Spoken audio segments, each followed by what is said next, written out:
were in my room, like I said, and it is almost October, and that means I am getting spooky. I've got my ghost shirt on, and I want to read some scary stories with you guys. It's been raining all yesterday, and a lot this morning, and I am not sure if we're done for this coming week of weather, but it's been really nice. I've been really trying to get into the autumnal, spooky vibes and whatnot, so very excited, very, very excited. I hate when I start recording and I realize I'm hungry because I know my stomach is going to be talking to you guys. But anyway, I have one story pulled up, and then I'll probably cut around me finding other stories to read. So I'm gonna try to do some real ones and some not real ones. Hopefully not real. This one is from Let's Not Meet by Majestic_band_6913. It's titled, I Tried to Help a Girl at 3 a.m.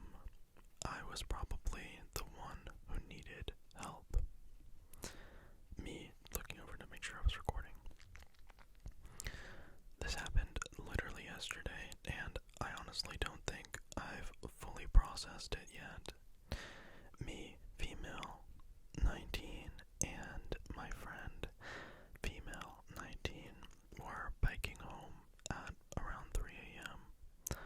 on a dimly lit street right next to our house. On one side was forest, pitch black beyond the tree line, and on the other side were a bunch of houses. From far away, we spotted a red car with one broken headlight parked ahead. As soon as we got closer, the car started moving past us very slowly, then made a U-turn and drove past us again. Even in the dark, it was obvious we were two girls alone at night, so we put some space between us and them.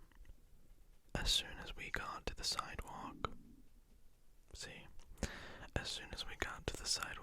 we noticed a girl standing partially hidden behind a white truck, watching that same red car. The car was creeping towards her. Then she ran off, running up the sidewalk and turning into a bike path that cuts through the forest. Immediately, two men got out of the car and followed her in. So we decided to follow and try to help that girl. Survival instincts hadn't kicked in yet. I live next to the forest. I know how dark it gets. No one walks that path without a flashlight unless they have a reason, and even then, it was 3 in the morning. The slow footsteps, the bucket hat guy, the way the car disappeared, it all felt wrong. Did they mention a bucket hat guy earlier? No, so they just added this. Okay. We reached the path entrance and saw the red car just waiting there. The driver, a guy in a white bucket hat, looked straight at us, then sped away far into the street. The path was pitch black. We walked in, fence on one side, dense forest on the other. That's when I noticed it, slow, deliberate footsteps keeping pace with us. Definitely not an animal and heavy enough to be a person. We kept walking on until my friend spotted the girl ahead of us. She shined her flash and called out, "Hey, are you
said neither of them would identify themselves or explain why they were there. They brushed us off, saying we could go home now. As we walked away, we saw 3 people get into a police car, which made it even weirder because earlier I said there was only one guy with her. So, was there really someone following us in the woods? I keep thinking, what if this was trafficking bait? Maybe the only reason they didn't go after us was because we started screaming. Either way, I can't stop replaying this in my head. That's pretty nuts. I totally understand why people would want to, like, especially, help a fellow girl out, but, like, at night I'm always skeptical of what people are doing and their intentions, whatnot, so be careful, especially late at night like that. Okay, on to the next one. And I need to eat something because, like, if you see cuts in this, it's because my stomach is going crazy, so I will be right back. Okay, I am back, and hopefully we're not dealing with as many stomach sounds. Okay. So, I found one that sounds really crazy. I found another one by somebody named Emma Watson, but dumber. And I almost read that one because the name was killing me, but no, we are going to read The New Neighbors on My Street and the Lights in the Window by We Know Our Moat Farms. Yeah, that's what they're called. Maybe I pronounced that wrong. I don't know. I'm pretty sure that's what their name is. Anyway. Okay.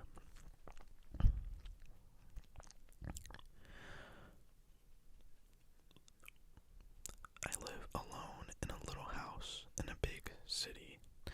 Kind of a rough around the edges neighborhood, but I lived in the area most of my life and my block is tight-knit. In spite of half of it being vacant or abandoned, it's also a city that, like many others, tragically has a lot of folks living out of cars and RVs trying to eke out an existence.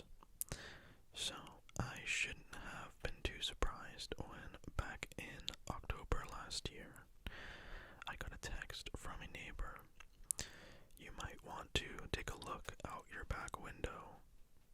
About 10 feet away was an enormous 40-foot motorhome. Is that 40 foot? Yeah, 40-foot motorhome. About 10 feet away was an enormous 40-foot motorhome in the dead-end alley, sitting right on the edge of the small cliff that is my unfenced backyard. Having lived in urban areas my whole life, I'm no stranger to odd happenings immediately outside my window. But this did feel a little more intrusive than living in a ground floor apartment. No thanks to my back window being my bathroom window. Oh God. It sat there for a few weeks without anyone paying much mind. A few neighbors speculated it might have been someone working on a couple demolition and construction projects in the neighborhood. A supervisor from out of town, perhaps. Whomever it was, I didn't really mind, though I was slightly worried a wrong move would end with someone or the whole vehicle rolling off the retaining wall and potentially crashing through my wall. Of course, there was the small fact that half the block now couldn't access the alley. My city is very particular about removing vehicles if someone is potentially living in them. And after a few roundabout calls to the parking department, I and my neighbors were told we needed some evidence it was a hazard or abandoned. So I grabbed a cheap webcam off Amazon dropped it in my window, and then went about my life. About a week later, after some friends over for dinner had left, I thought I'd check and see if the camera had picked up anything. I didn't sleep for the next few nights. Like clockwork, every night around midnight, the lights in the RV would flick on in the otherwise pitch black night. A couple of cars would pull up behind, and the occupants would unload several full garbage bags into the RV. Then these shadowy figures would creep down the yard of the vacant house next door into mine, and methodically circle my house, shining flashlights in each window. Cars would come and go all night until about 5 a.m.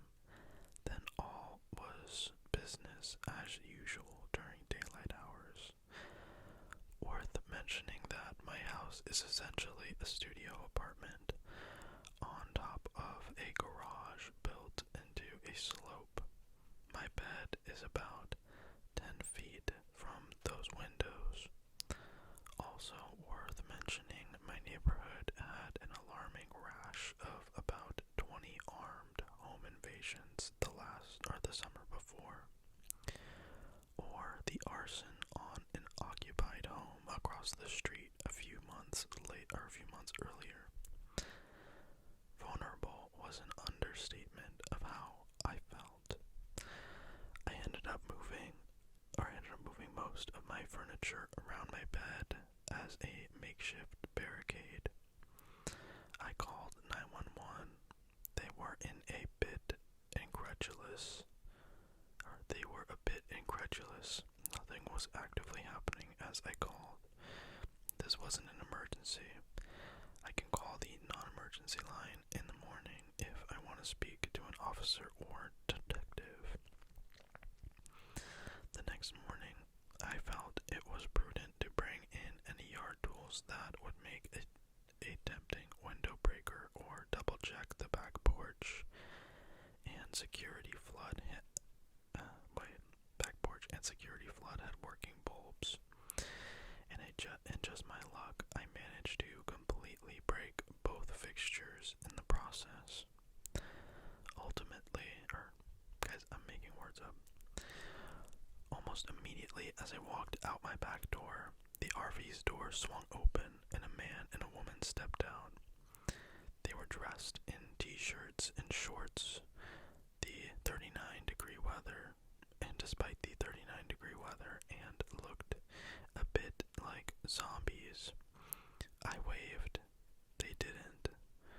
They stared past me. I quickly retreated back inside to keep an eye remotely, but not before noticing something even more startling.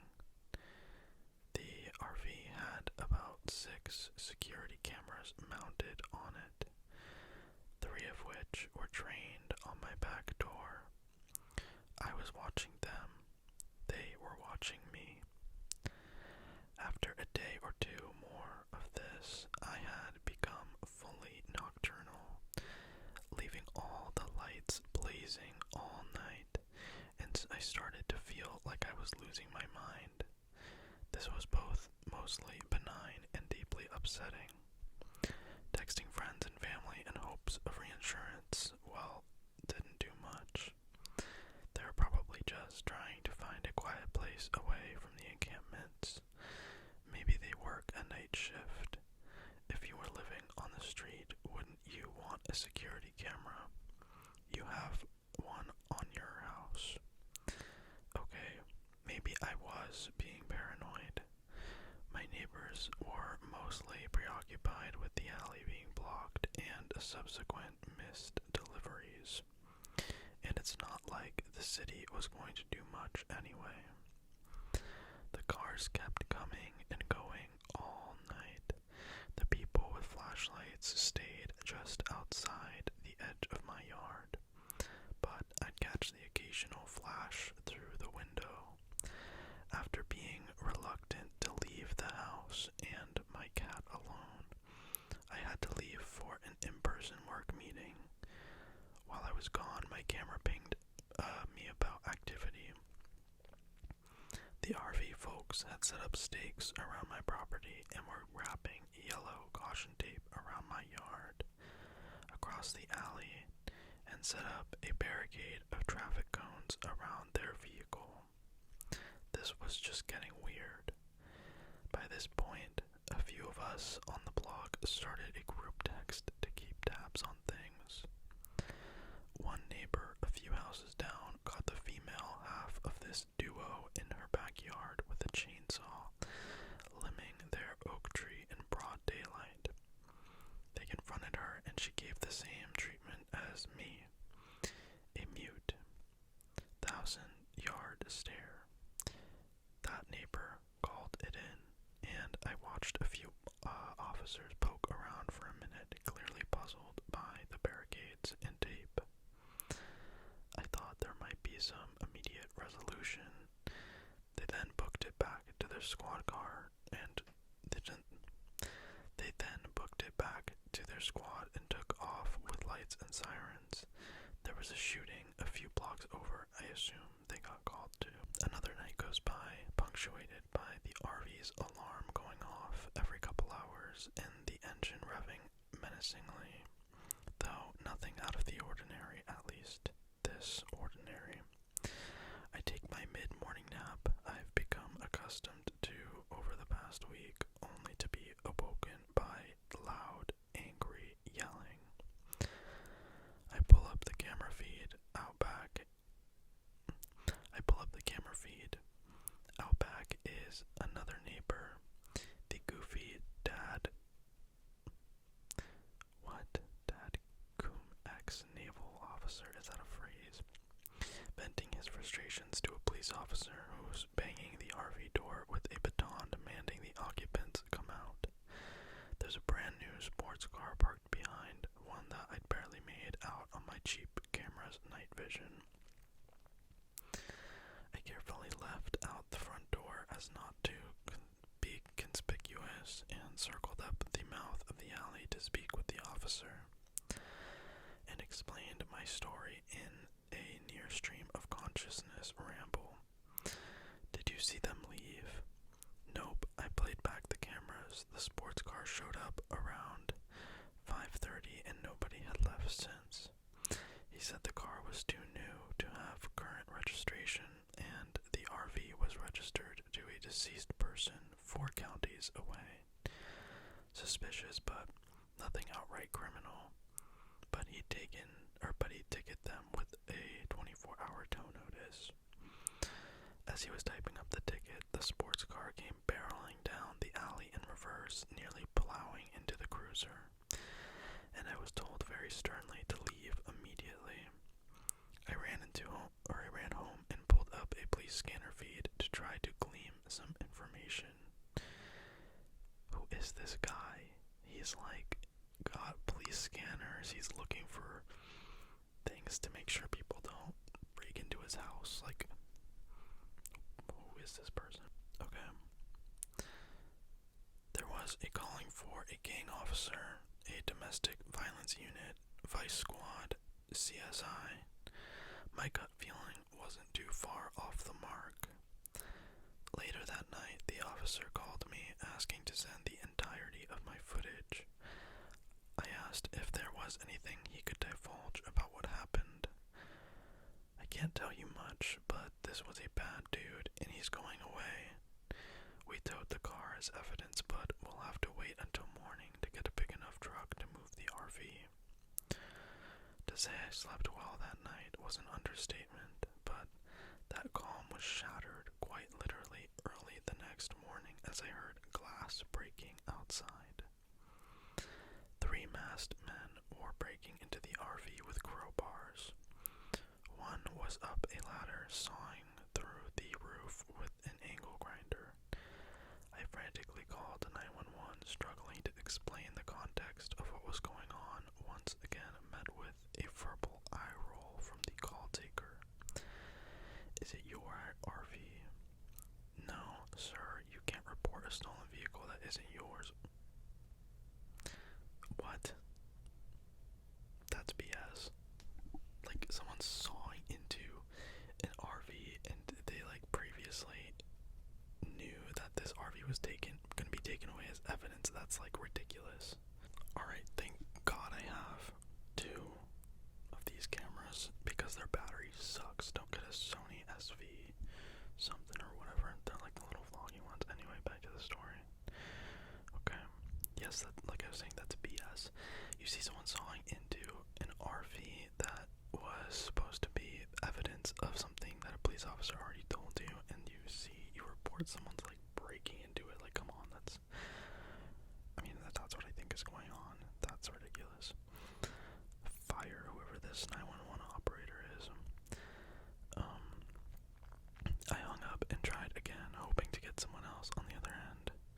We have a record dispatched to that location. Are you sure these aren't the tow operators? Sure enough, just as these guys managed to get the RV started, the tow truck was coming around the corner. They booked it so fast, it ripped up the gravel, and it's a miracle it didn't end up through someone's wall. Well, whatever the absolute fucking hell happened, it's seemingly over. Seemingly. Again, seemingly, I suppose this is an epilogue of sorts, and by far the most unsettling part of this story. I quickly upgraded my camera to a couple commercial grade ones with smart object detection, synchronized floodlights, and automatic sirens, hoping I'd rest easy. No, it was going off all the time, at least once or twice a week for over a month. The cameras caught creeps skulking around my backyard and windows with flashlights. Plenty of other times, cars idling with the headlights off in the alley for unsettlingly long periods of time. The one I can't shake was the guy at 3 a.m., slowly making his way up the alley in a low crouch, taking a long pause directly behind my house, and then booking it towards my door full steam. Or the guy that managed to get past the camera and I came face to face with, his ugly mug pressed up against my kitchen window at midnight. At least the alarms did their job. Every one of these guys took off once it lit up like a stadium with sirens blaring. For at least some comic relief, that last guy tried to hop a retaining wall and face planted on the other side. Of course, again, friends and family had some not so reassuring platitudes. Maybe it was someone looking for a lost dog, or someone got lost in the alley. Or maybe this just always happened before I had lights and cameras, which honestly, that's like kind of worse. And shaking what little faith I had in law enforcement. The cops, if they showed up at all, were at least an hour late. But here's the kicker. I filed a public request for the arrest and case report, and got it back months later. Turns out my neighbor in the RV had kidnapped his ex-girlfriend and was likely trafficking her. She'd, in fact, called 911 but didn't know the neighborhood, and the cops were looking for them in a different part of town. He had a lengthy rap sheet for felony burglary, fraud, and firearms charges. An acquaintance of his was interviewed by detectives, and the RV was packed to the gills with guns and improvised weapons. And this guy told the witness that he would come back and kill whoever sent him back to jail. And right at the bottom, in all caps, my name and address was there, but phone number redacted, listed as reporting party complainant.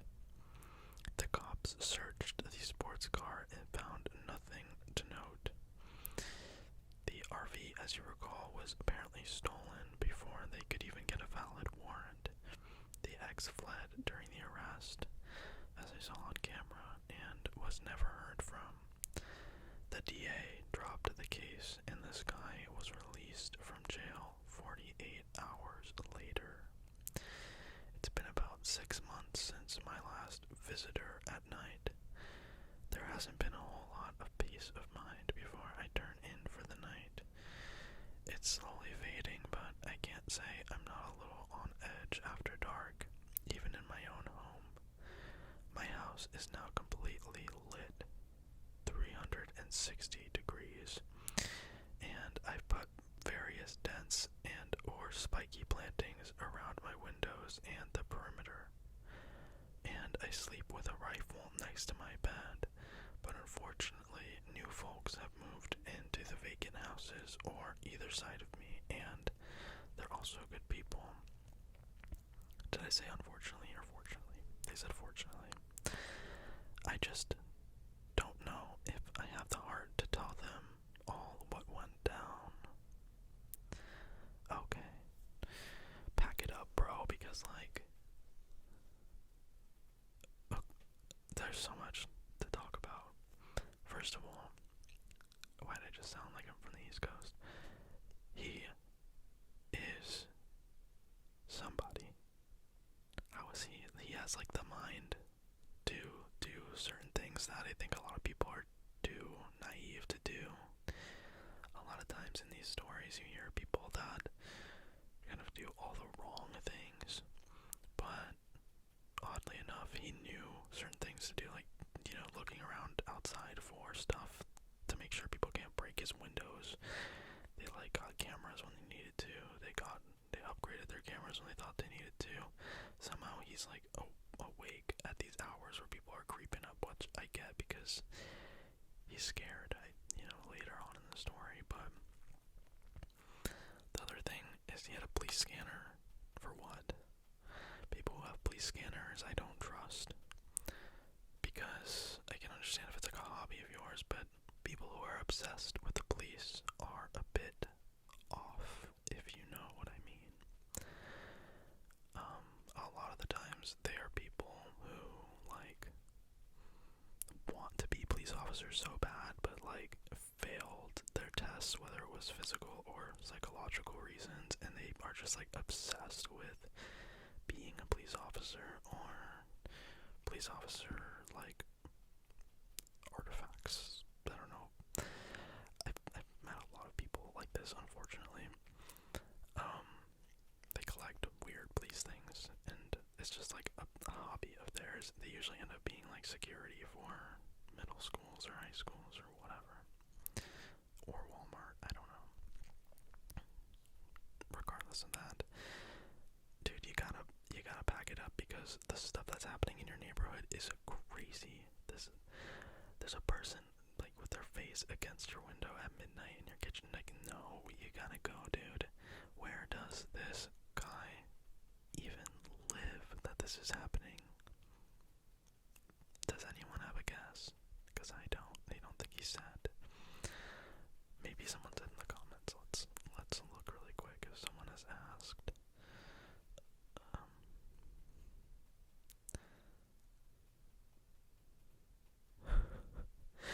Someone said, no offense, but what the fuck is wrong with your friends and family? Someone did ask, someone said, I would leave that place if I were you, and if you got the report, that man can do. Oh yeah, so he can also get it, yeah. Did anyone else ask? Someone said fake. Yeah, see, I thought something was weird. A lot of people are saying that the story is fake because if you don't know, if you make a story with AI, it tends to use, I'm sure some of you go to school and maybe use it for, anyway, the M dashes. There's a lot of M dashes in this story, so I think, honestly, it's giving AI. I do believe the M dashes are a very big telltale sign. They're all over this thing. Someone asked Is this California?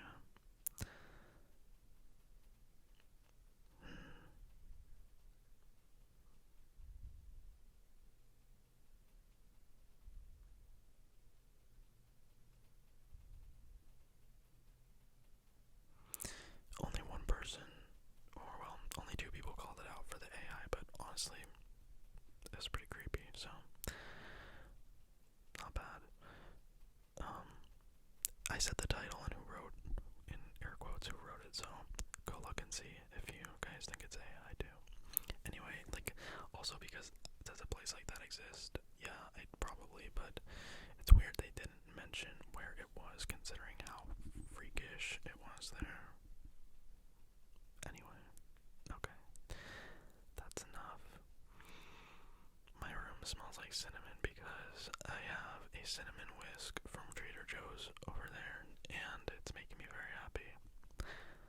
That'll be the last little thing I say here before I send you guys off to sleep. I'm very proud of myself for making a video that is 40 something minutes, maybe less. But I want to make more of these for you guys if you like this style of video in